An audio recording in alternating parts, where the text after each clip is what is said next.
Current ఛార్జీల బాదుడుపై అనకాపల్లి జిల్లా చోడవరం నియోజకవర్గంలో వైఎస్ఆర్ కాంగ్రెస్ పార్టీ పోరుబాట నిరసన కార్యక్రమం చేపట్టింది. కూటమి సర్కార్ వచ్చాక పలుమార్లు కరెంట్ ఛార్జీలు పెంచిందని వైసీపీ నేతలు ఆరోపించారు. బడుగు బలహీన వర్గాలను కూటమి సర్కార్ తీవ్రంగా ఇబ్బంది పెడుతోందని మాజీ ఎమ్మెల్యే కరణం ధర్మశ్రీ విమర్శించారు. ధర్మశ్రీ ఆధ్వర్యంలో చెరుక్కాట నుంచి వడ్డాది జంక్షన్ వరకు పాదయాత్రగా వెళ్లి ఏపీ పీడీసీఎల్ ఆఫీసులో వినతి పత్రం సమర్పించారు.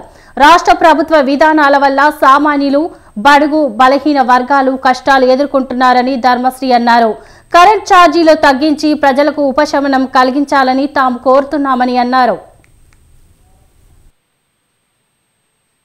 రాష్ట్రంలో తెలుగుదేశం కూటమి ప్రభుత్వం 6 నెలలు అధికారంలోకి వచ్చి రాష్ట్ర ప్రగతి కోసం ఎంతో ఉద్ధరిస్తుందని సామాన్యులందరూ కూడా గుడ్డి నమ్మకంతో కూటమి ప్రభుత్వాన్ని పట్టం కట్టారు. పట్టం కట్టిన తర్వాత సామాన్యుల నెత్తిపై భారం మోపి విద్యుత్ ఛార్జీలు మోత, తెలుగుదేశం కూటమి అంటేనే రోత అనే విధంగా ఈరోజు ప్రజల్లో గుండెల్లో రకరకాలైనటువంటి వ్యతిరేక భావనాలు ఇప్పటికే బలంగా వేస్తున్నాయి. ఇలాంటి తరుణంలో ప్రజల తరపు నుంచి ప్రశ్నించే బాధ్యత ప్రతిపక్ష పార్టీపై ఉంది.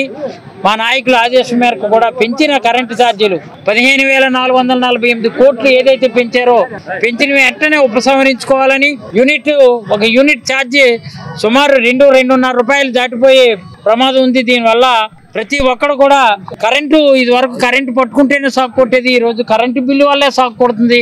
మళ్ళీ ఎప్పుడో 40 సంవత్సరాలు వెనక్కి వెళ్ళిపోయి